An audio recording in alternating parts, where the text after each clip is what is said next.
The Arizona sky was a canvas of bruised purples and angry grays, a familiar, yet always unsettling, prelude to the desert's fury. Here, where the earth cracked under an unforgiving sun and the silence could press in on a man like a physical weight, storms were not mere weather events, they were pronouncements. They arrived with a brutal, unasked-for authority, their thunder a guttural judgment, their lightning a searing indictment. Samuel Kane knew this truth intimately. His cabin, a solitary sentinel against the vast, indifferent landscape, had weathered countless such tempests. Each gust of wind that rattled its dry, rotted timbers seemed to whisper the names of the storms that had passed, and the one that had claimed his wife Sarah 5 years prior. The memory of her laughter, once as bright and clear as a desert morning, was now a fragile thing, easily fractured by the relentless wind or the drumming rain. He was a man calloused by grief and the stark solitude of his existence, his days a monotonous cycle of tending to the parched earth, mending what was broken, and waiting for a dawn that promised little more than another day of the same. The thunder that night was a low, guttural growl, a sound that vibrated in the very bones of the earth, hiding its own spectral chorus within its rolling crescendo. Samuel, his weathered hands moving with a practiced, unthinking economy, was preparing the cabin for another lonely vigil. The familiar scent of dust and old wood, a comfort in its very predictability. He checked the shutters, his gaze sweeping over the desolate expanse outside, a ritual born of habit and a deep-seated respect for the desert's untamed power. The wind clawed at the cabin, and the first fat drops of rain began to spatter against the window panes, each one a tiny percussion note in the symphony of the approaching storm.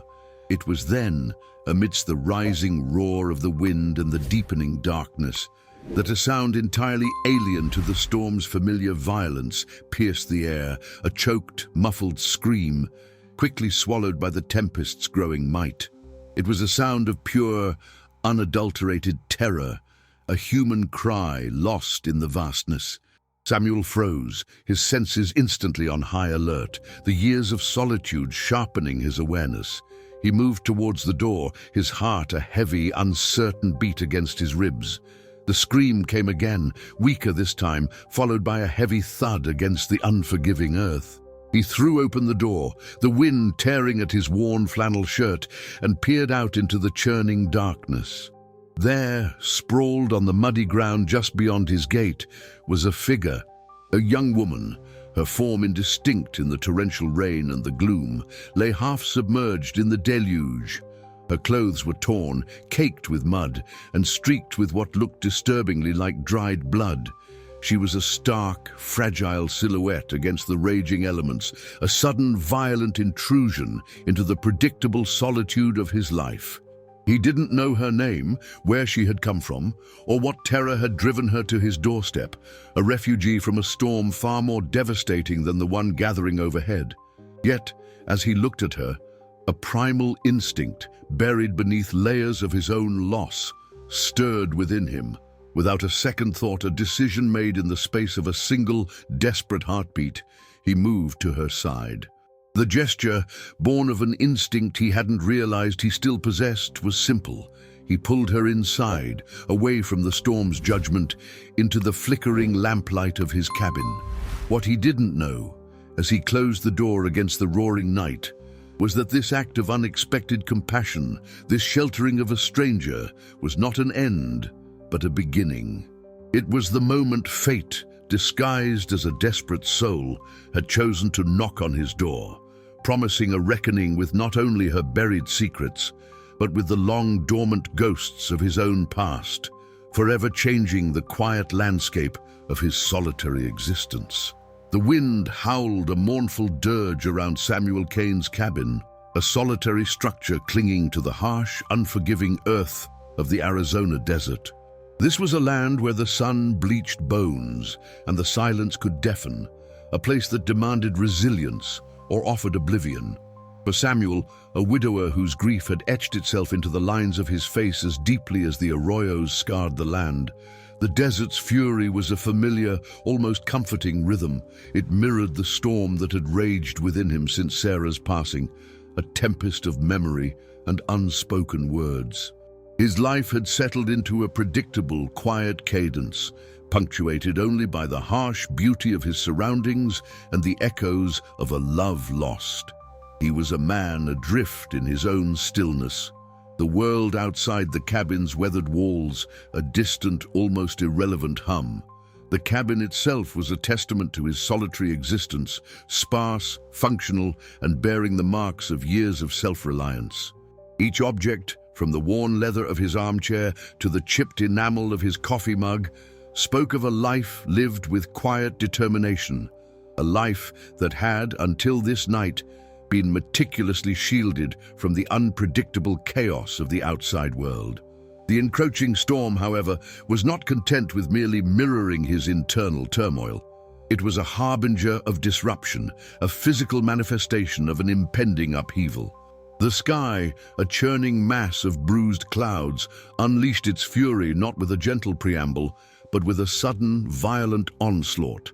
Thunder, a deep, resonant growl, shook the very foundations of the cabin, and lightning, sharp and blinding, split the oppressive darkness, illuminating the desolate landscape in stark, fleeting flashes. It was in this violent symphony of nature's raw power that an alien sound, sharp and desperate, cut through the wind's roar. A muffled scream, raw with terror, was followed by the sickening thud of a body hitting the rain-soaked earth just beyond his gate. Samuel, his senses honed by years of solitary living, reacted instantly, his body tensing as if struck by the lightning itself. The scream was not the sound of the storm, it was the sound of a soul in extremis. He moved with a speed that belied his years, his heart pounding a frantic, irregular rhythm against his ribs. Throwing open the heavy wooden door, he was met by a deluge of rain and wind that threatened to engulf him. In the flickering, intermittent glare of the lightning, he saw her.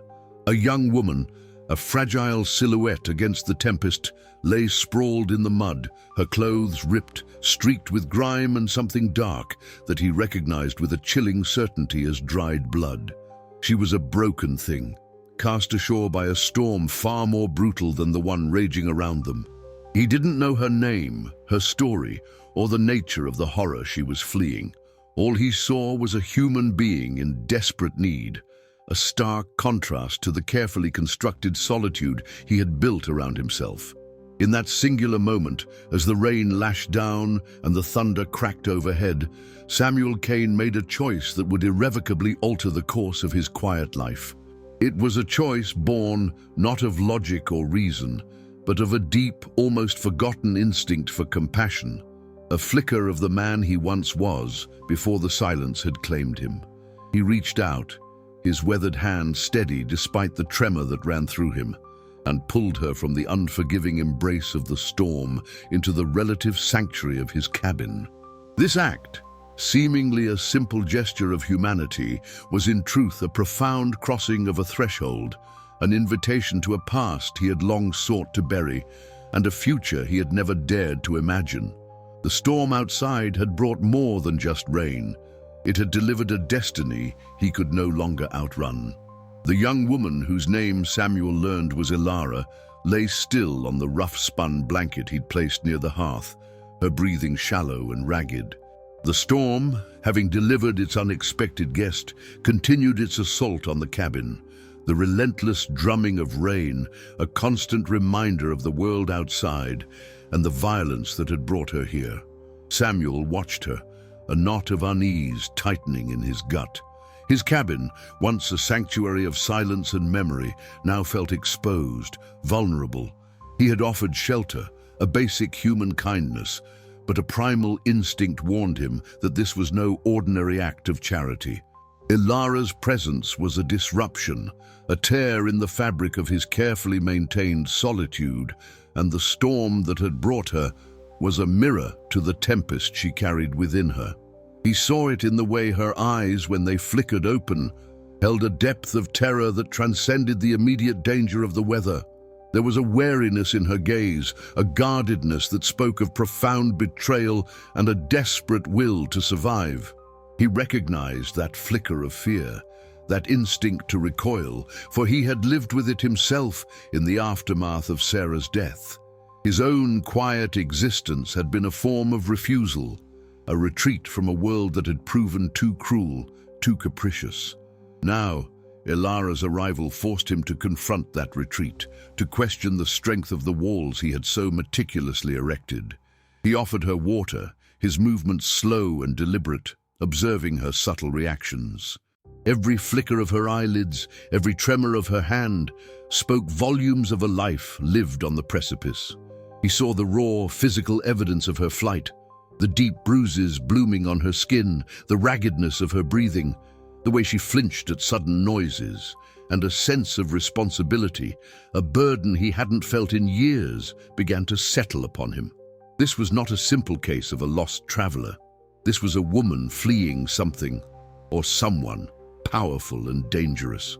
The weight of this unspoken reality pressed down on him, a heavier burden than the storm outside. He felt the stirrings of his own past, the phantom ache of Sarah's absence, and a nascent protectiveness, a desire to shield this fragile life from the very forces that had nearly consumed him. The storm raged, a physical manifestation of the internal conflict brewing within Samuel. He was torn between the ingrained habit of isolation and the undeniable pull of empathy. His solitude had been a choice, a defense mechanism. Ilara's plight, however, was an imposition, a demand that he engage with the world again, with all its inherent risks and complications. He found himself caught between the familiar comfort of his grief and the unsettling prospect of action, of involvement. The mentor he needed, he realized with a dawning sense of dread, was not a person, but the very situation itself, forcing him to confront the resilience he thought had long since been eroded by sorrow. He had to decide whether to maintain his carefully constructed fortress of isolation or to open the gates, however reluctantly, to the storm that had found its way to his door, bringing with it not just Ilara, but a torrent of buried secrets and the promise of a reckoning. The first hint of dawn, a pale, watery grey, began to seep through the storm-battered windows, offering a fragile contrast to the night's violence. The rain had lessened to a persistent drizzle, the thunder's roar receding to a low, ominous rumble. Ilara, though still weak, had managed to sit up, her eyes, now clearer but no less haunted, fixed on Samuel. The unspoken question hung heavy in the air. What now? The sanctuary of the cabin, so recently a haven, now felt like a temporary reprieve, a pause before the inevitable continuation of her flight. Samuel, his own weariness a dull ache, felt a shift within him.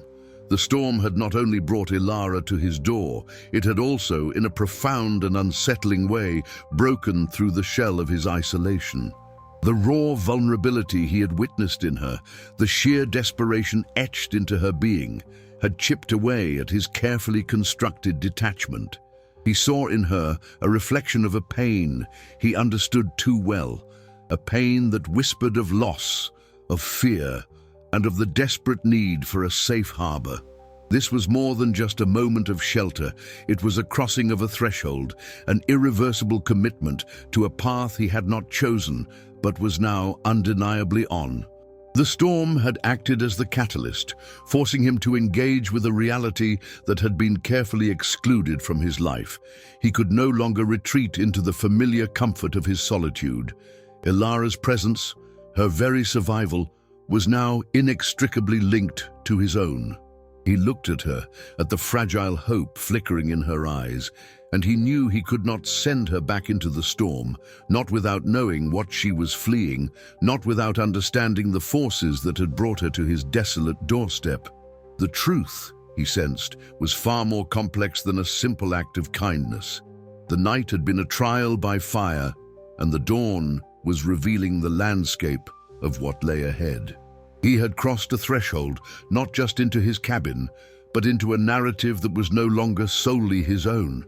The desert, in its stoic silence, seemed to hold its breath, waiting to witness the unfolding consequences of this unexpected convergence. The call to adventure, once a distant echo, had become a tangible presence in his living room, demanding a response. He felt the stirrings of a purpose, a nascent drive to understand, to protect, and perhaps to confront the darkness that had pursued Ilara, a darkness that threatened to spill over and engulf them both. The night had irrevocably changed the quiet rhythm of his existence, and the dawn offered no easy answers, only the stark reality of a shared, uncertain future. The fragile peace of the morning was shattered by the guttural roar of an engine, a sound that tore through the lingering stillness of the desert like a jagged shard of glass. Samuel's eyes snapped towards the window, his hand instinctively reaching for the heavy iron poker by the hearth. Ilara flinched, her body tensing, a silent testament to the terror that the sound evoked. It was a vehicle, a dark, hulking silhouette against the pale sky, moving with a relentless purpose across the rugged terrain, its headlights cutting through the lingering mist. This was the inevitable consequence of his act of compassion, the hunters arriving to reclaim their prey. The choice he had made in the dark of the storm, the simple act of pulling Ilara inside, had now placed them both in direct peril. The desert, which had always been his shield, now felt like an exposed stage, the vastness amplifying their vulnerability. He saw the stark reality of their situation. A lone cabin, two vulnerable souls, and an approaching threat that radiated an aura of dangerous intent. The moral dilemma was stark and immediate. He could attempt to hide Ilara, to deny her presence, and perhaps save himself. Or he could stand with her, facing the unknown danger together, a commitment forged in the crucible of a single, rain-swept night. He looked at Ilara, at the raw fear in her eyes, and he saw not just a stranger, but a shared humanity, a fragile spark of life that deserved to be protected. His own past, a landscape of loss and regret, offered no easy answers, only the quiet understanding of what it meant to be truly alone and vulnerable. The approaching vehicle was a physical manifestation of the buried secrets that had propelled Ilara into his life, secrets that were now threatening to consume them both. He recognized the chilling efficiency of the pursuit, the cold, calculated approach that spoke of a mission with deadly intent.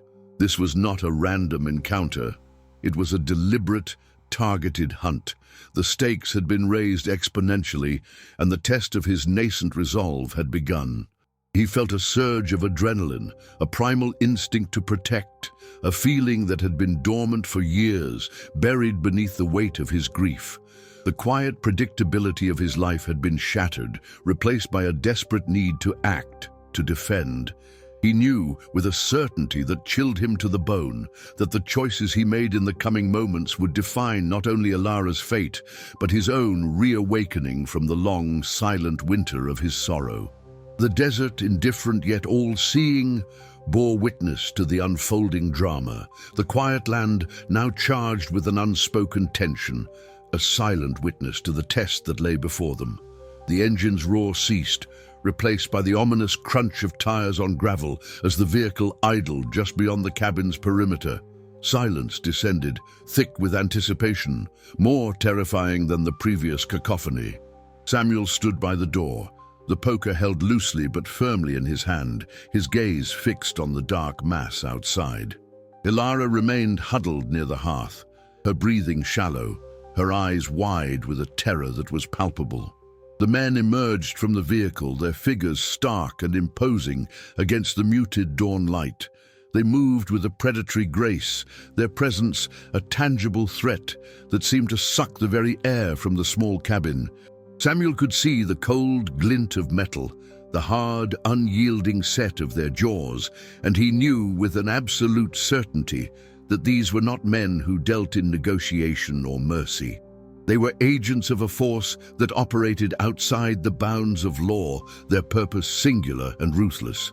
The approach to the inmost cave for Samuel was not a physical journey, but a descent into the deepest recesses of his own courage, a confrontation with the fear that had held him captive for years. He had to move beyond the protective shell he had built around himself, to embrace the possibility of danger for the sake of another. The ordeal was at hand, not a battle for his own life, but a desperate attempt to shield Ilara from the relentless pursuit that had brought her to his doorstep. He watched as one of the men, a figure of stark authority, approached the cabin door, his expression unreadable, his intentions chillingly clear. This was the moment of truth, the climax where all the buried secrets, all the unspoken fears would be brought to the surface. Samuel's resolve hardened. He would not surrender Ilara. He would not allow the darkness that had pursued her to extinguish the fragile light she represented. The reward, seizing the sword, was not a tangible prize, but the rediscovery of his own inner strength, the awakening of a protector that lay dormant within him. He was no longer just a grieving widower. He was a man willing to stand against the tide, to defend the innocent against the encroaching shadows. The years of silence had not rendered him weak, but had, in a strange and unexpected way, forged a deep wellspring of resilience. He met the gaze of the approaching man. His own eyes, though filled with a quiet apprehension, held a steely resolve. The secrets that Ilara carried, the revenge that fueled her pursuers, and the ghosts of Samuel's own past were converging at this single critical juncture. The destiny that had arrived with the storm was now demanding its due, and Samuel Cain was ready to face it, not with the fury of the tempest, but with the quiet, unyielding strength of the desert itself. The storm had passed, leaving behind a world washed clean, yet irrevocably altered.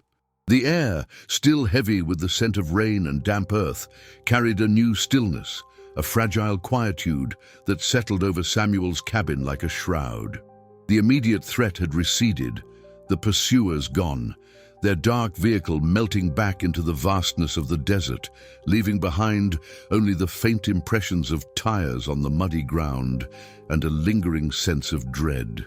Ilara, though physically safe, bore the invisible scars of her ordeal, her eyes still reflecting the shadows of the night's terror. Samuel, too, was changed.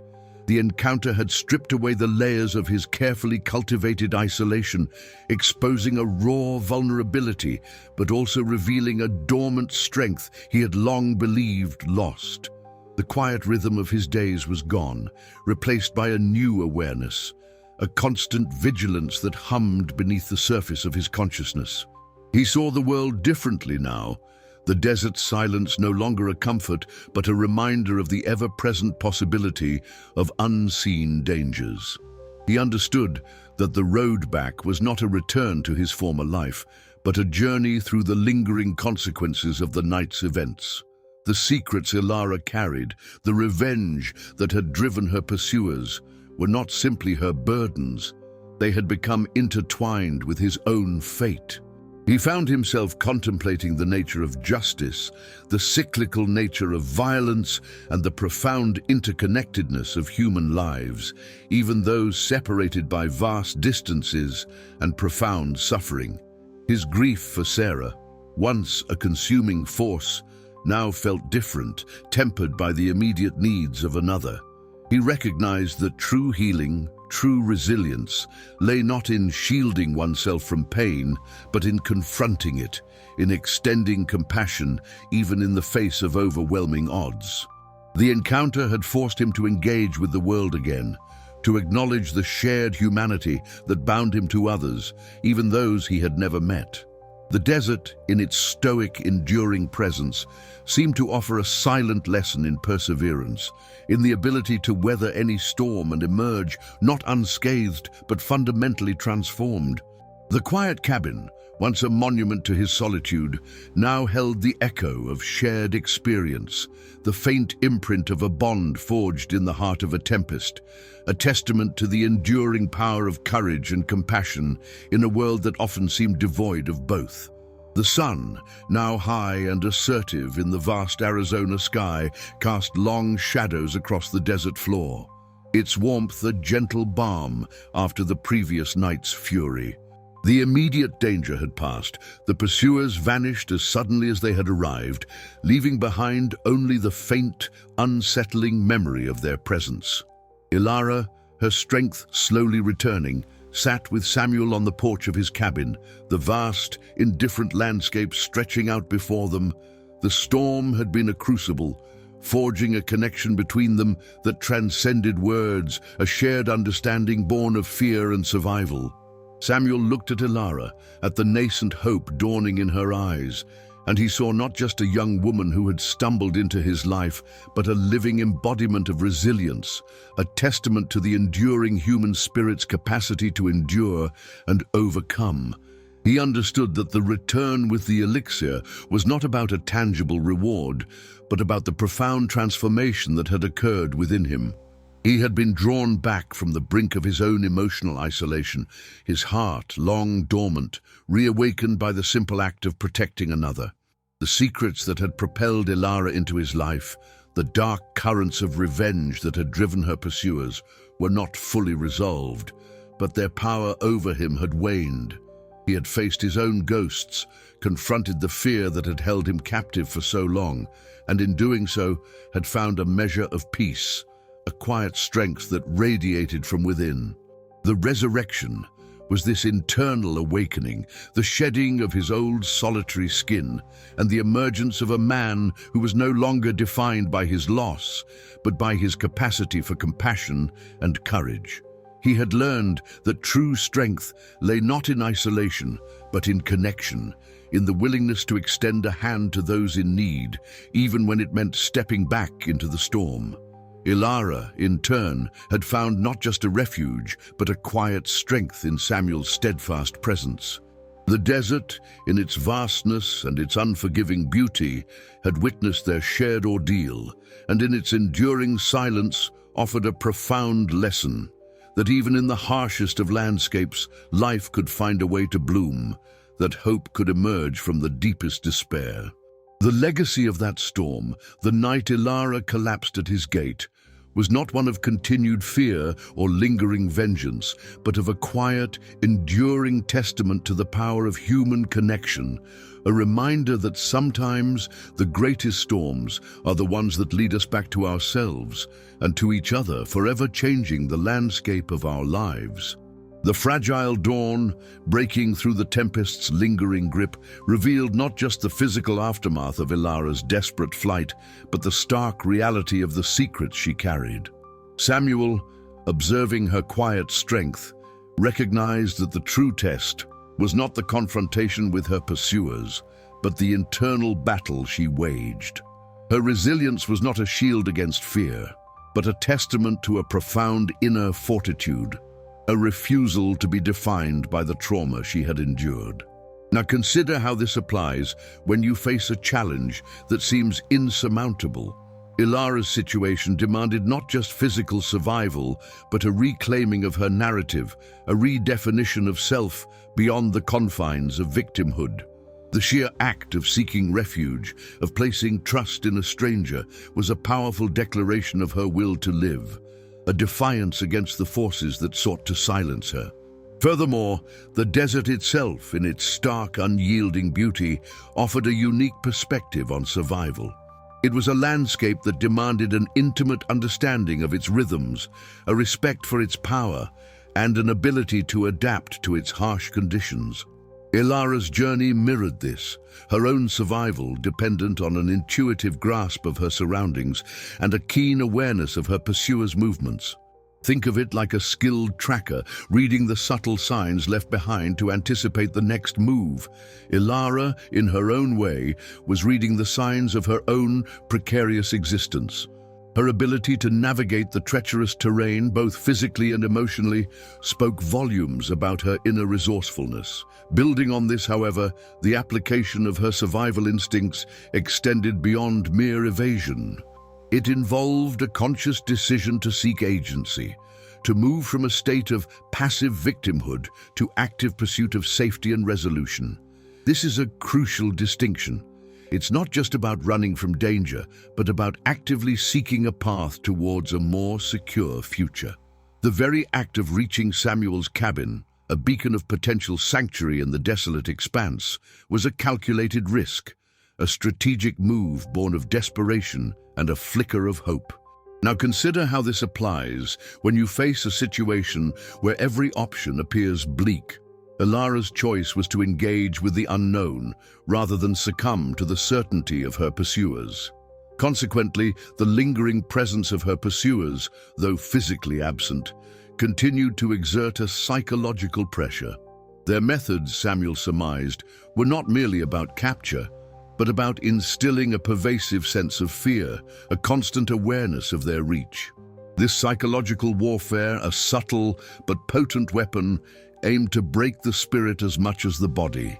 Ilara's quiet demeanor was not indicative of a lack of fear, but rather a practiced control, a deliberate compartmentalization of her terror to allow for clear thought and strategic action. This is akin to a soldier maintaining composure under fire, compartmentalizing the immediate threat to focus on the mission at hand.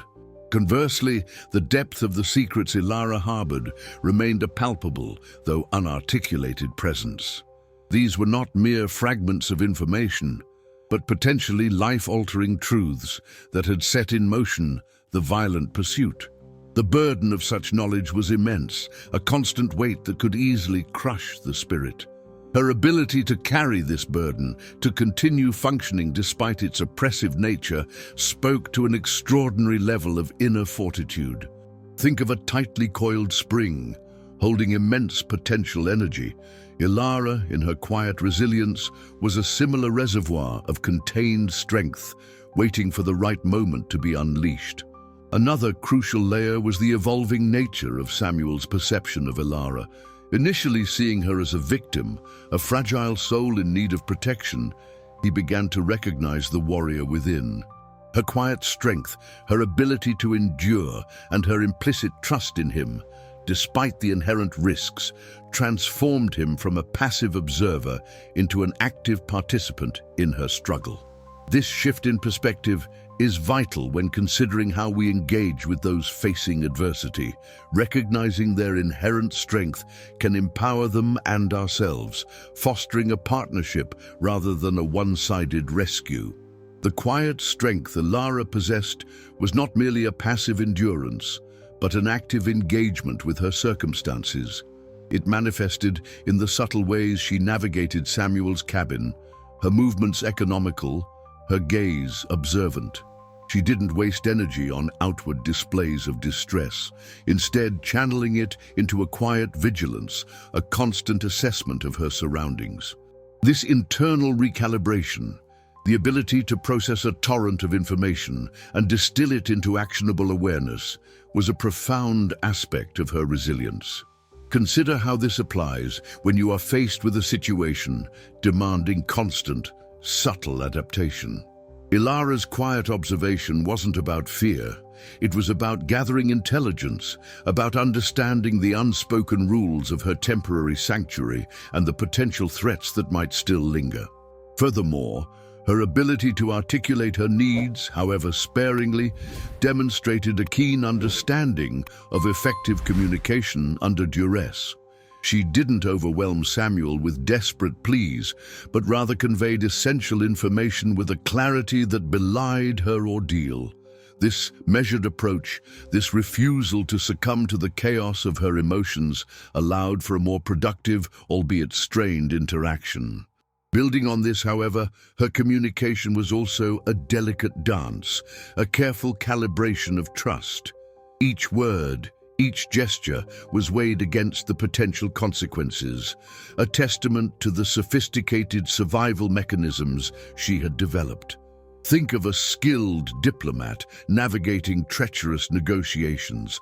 Ilara was, in her own way, managing a high-stakes exchange of information with a stranger whose intentions were still, to some extent, unknown. Consequently, the knowledge Ilara carried was not a static burden, but a dynamic force shaping her every decision. It was the invisible map guiding her actions, the silent impetus behind her flight. This deep well of understanding, gleaned from experiences Samuel could only begin to imagine, gave her an almost preternatural foresight. Now, consider how this applies when you possess crucial information that dictates your every move. Her awareness of the intricate web of betrayal and retribution that ensnared her was a constant companion, influencing her interactions and her assessment of risk. It was this deep knowledge, this intimate understanding of the forces arrayed against her, that allowed her to maintain a semblance of control in an utterly uncontrollable situation. Conversely, the very act of trusting Samuel, a man whose life had been defined by isolation, represented a significant departure from her established survival protocols. Her ingrained wariness, a product of profound betrayal, had to be momentarily suspended, a calculated risk undertaken in the pursuit of safety. This willingness to bridge the chasm of her ingrained suspicion, to extend a sliver of vulnerability, was a critical turning point. Another crucial layer is the inherent vulnerability that accompanies such a leap of faith.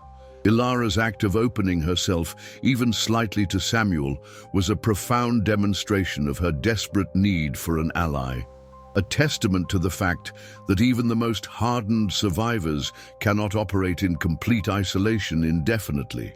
Her trust, once earned, would likely be an unbreakable bond, forged in the shared crucible of their immediate predicament. The subtle shift in Ilara's posture spoke volumes about her internal recalibration. Having moved from a state of pure reaction to one of proactive observation, she now began to meticulously analyze the cabin's structure, her gaze lingering on potential escape routes and points of vulnerability. This wasn't born of panic, but of a deeply ingrained strategic mindset, honed by countless close calls. For you, consider how this applies when you find yourself in an unfamiliar environment where your safety depends on a rapid, dispassionate assessment of your surroundings. Ilara's focus on the physical layout was a silent process of mapping, identifying both opportunities and threats.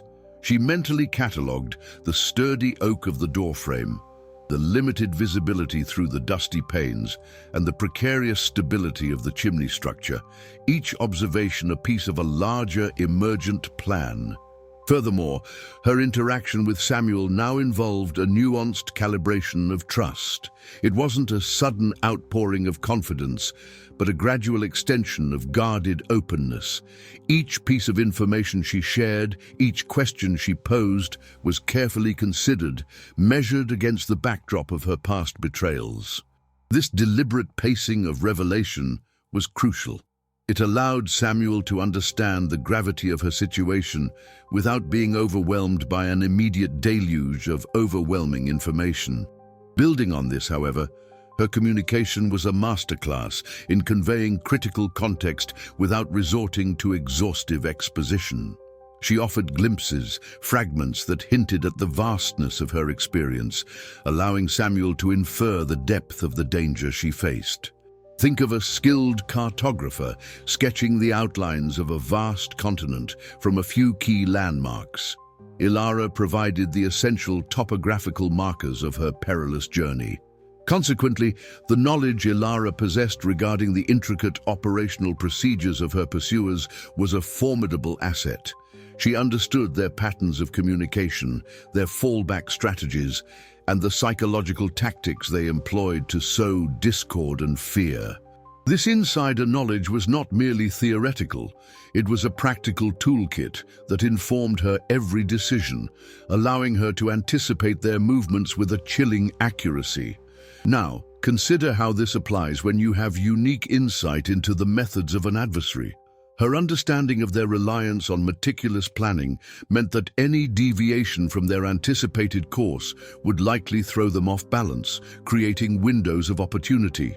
Conversely, the sheer weight of her secrets was not a static burden, but a dynamic force that subtly influenced her physical presence.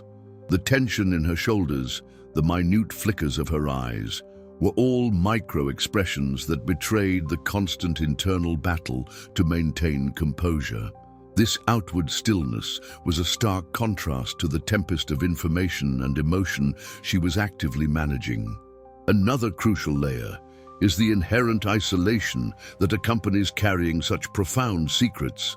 Ilara's inability to fully confide in Samuel, while a necessary precaution, also underscored the solitary nature of her struggle. She was, in essence, an island of knowledge in a sea of uncertainty, her own understanding a shield that also served to isolate her. Ilara's quiet movements now indicated a heightened awareness of the cabin's structural integrity, her gaze sweeping across the rough-hewn timber walls with a precision that suggested an intimate understanding of building vulnerabilities. She wasn't merely observing, she was assessing load-bearing points, identifying potential weak spots, and mentally mapping ingress and egress routes. This was a practical application of her knowledge, born from an understanding of how structures could be exploited or reinforced. For you, consider how this applies when you need to quickly evaluate the defensibility of an unfamiliar space. Her focus on the aged doorframe, noting its deep set into the foundation, wasn't just an idle observation. It was a mental calculation of its resistance to brute force.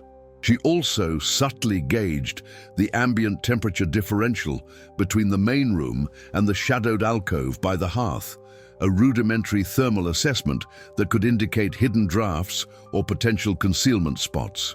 Furthermore, her interactions with Samuel had evolved into a more nuanced exchange of information, where unspoken cues carried as much weight as spoken words.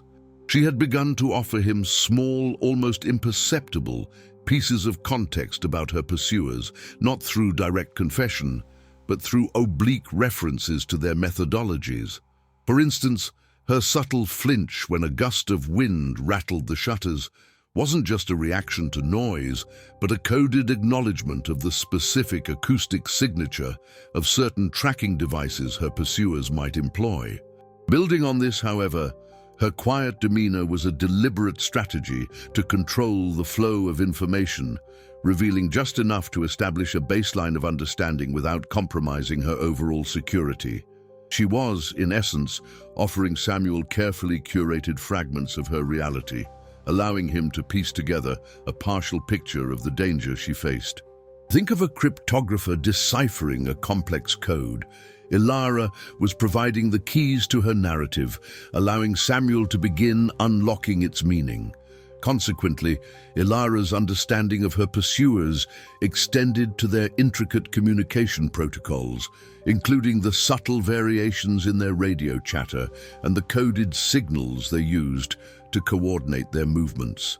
She possessed an almost intuitive grasp of their operational tempo, recognizing the nuances that differentiated routine patrols from active pursuit.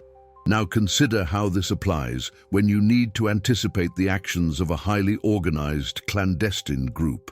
Her knowledge wasn't just about knowing what they did, but how and why they did it, allowing her to predict their likely responses to unforeseen circumstances, such as her unexpected arrival at Samuel's cabin. Conversely, the psychological burden of her secrets was not merely a matter of memory, but a constant, low-grade physiological stressor that subtly impacted her physical equilibrium. The minute tremors in her hands, barely perceptible, were not indicative of weakness, but of the body's autonomic response to sustained high-level threat detection. Another crucial layer is the profound isolation that stems from possessing knowledge that cannot be freely shared. Ilara's inability to fully articulate the depth of her predicament to Samuel, while a necessary act of self-preservation, also created a subtle barrier, a silent chasm between their experiences. She was, in a sense, an island of vital information, her own understanding serving as both a shield and a source of profound solitude, highlighting the immense personal cost of carrying such dangerous truths. Ilara's quiet intensity now manifested in a methodical examination of the cabin's immediate surroundings visible through the windows. She wasn't just looking, she was cataloging, her mind creating a mental schematic of the terrain's subtle contours, the sparse vegetation that offered minimal cover, and the distinct patterns of the wind-carved rock formations. This detailed environmental analysis was a survival imperative, a way of understanding the battlefield upon which her fate would likely be decided. For you, consider how this applies when assessing a hostile environment where every detail can be a clue to safety or danger. She noted the dry, brittle nature of the scrub brush, its susceptibility to ignition, and the limited sightlines afforded by the low-lying mesquite, all critical data points for anticipating movement and potential ambush. Furthermore, her assessment extended to the cabin's own strategic placement. She recognized its isolation as both a shield and a vulnerability, its remoteness offering a degree of anonymity, but also limiting potential avenues of escape or assistance. Building on this, however, her keen observation wasn't limited to static elements. She was actively monitoring the subtle shifts in the weather, the way the light changed on the distant mesas, and the almost imperceptible changes in the wind's direction, all of which could signal the approach of her pursuers. Think of a seasoned sailor reading the subtle shifts in the sea and sky to predict an incoming storm. Ilara was similarly attuned to the environmental cues that might betray an approaching threat. Consequently, Ilara's understanding of her pursuers' operational doctrine involved a deep appreciation for their reliance on overwhelming force and psychological intimidation. She knew their methods were designed not just to apprehend, but to instill a paralyzing fear that would cripple any attempt at resistance. Now, consider how this applies when facing an adversary whose strength lies in projecting an aura of invincibility. Her strategy, therefore, was not to engage them directly in a conventional sense, but to exploit any perceived rigidity in their approach, any predictable adherence to their established protocols, to create an unexpected advantage. Conversely, the profound isolation that accompanied her unique knowledge meant that she bore the full weight of anticipating threats and devising countermeasures, a burden that often left her mentally fatigued. Another crucial layer is the sheer resourcefulness Ilara demonstrated in utilizing the cabin's sparse contents. She wasn't merely seeking shelter, she was actively identifying potential tools for defense or evasion. Her gaze lingered on the heavy iron poker, not just as a weapon, but as a lever, a pry bar, or even a rudimentary signaling device.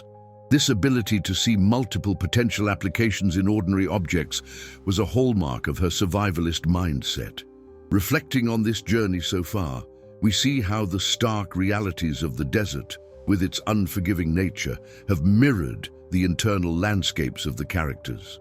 The initial disruption, the sudden intrusion of a desperate soul into a life deliberately shielded from the world, has irrevocably altered the quiet cadence of existence.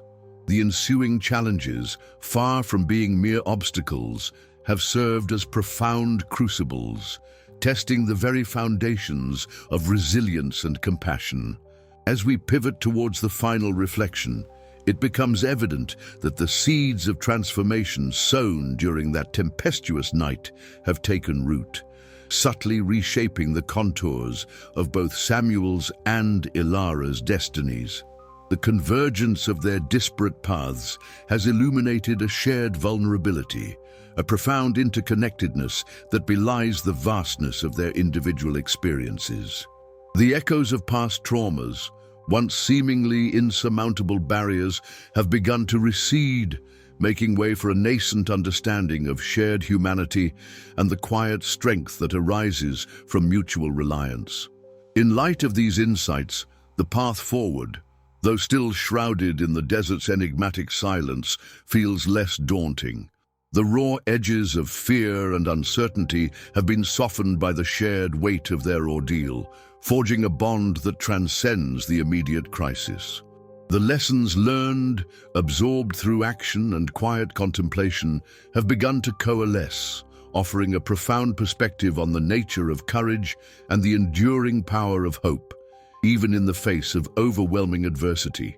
Drawing these strands together, we understand that the tempest that raged outside was merely an external manifestation of the internal storms that had long held sway.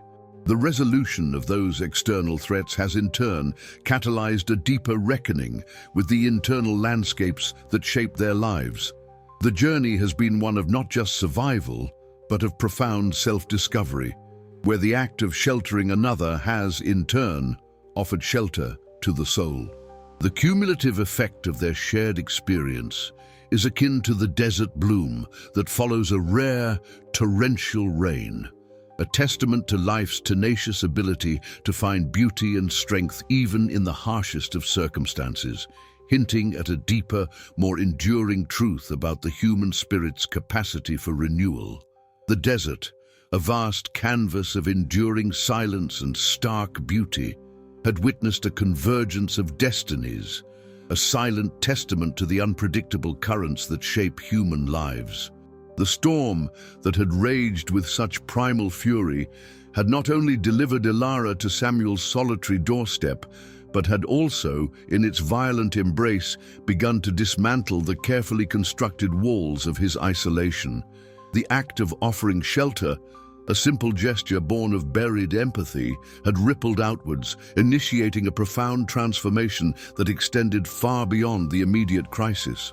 Samuel, once a man defined by the quiet ache of loss and the deliberate cultivation of solitude, found himself reawakened by the fragile presence of another soul in distress. The years of silence had not erased his capacity for connection. They had merely held it in a state of suspended animation, waiting for the right catalyst to stir it back to life. Ilara's arrival, a desperate plea against the backdrop of a relentless pursuit, had provided that catalyst, forcing him to confront the very isolation he had sought as a shield. The subsequent unfolding of events had revealed that the true battles were often fought not in the open, under the searing gaze of the sun, but in the quiet internal spaces where fear and courage waged their silent war. Ilara's resilience, her ability to carry the immense weight of her secrets and the trauma they had inflicted, was a testament to an inner fortitude that transcended mere survival. She had navigated the treacherous landscape of her own ordeal with a quiet, strategic grace, demonstrating that strength often lay not in outward displays of power, but in the subtle art of adaptation, observation, and the judicious application of knowledge. Her trust, once tentatively extended, became a powerful bond, a shared understanding forged in the crucible of their mutual vulnerability. The lingering presence of her pursuers, though no longer physically at the cabin's gate, served as a constant reminder of the complex interplay between external threats and internal fortitude. Their methods, designed to instill paralyzing fear, had met an unexpected counterpoint in Ilara's quiet determination and Samuel's reawakened protective instinct. The desert, in its stoic indifference, had become a silent witness to this profound human drama, a backdrop against which the enduring power of compassion and courage could truly shine. It was a landscape that demanded resilience, and in the shared experience of weathering the storm, both Samuel and Ilara had discovered a deeper wellspring of that very quality within themselves. The true practice, the ongoing cultivation of the strength and connection forged in the aftermath of that tempestuous night, begins now.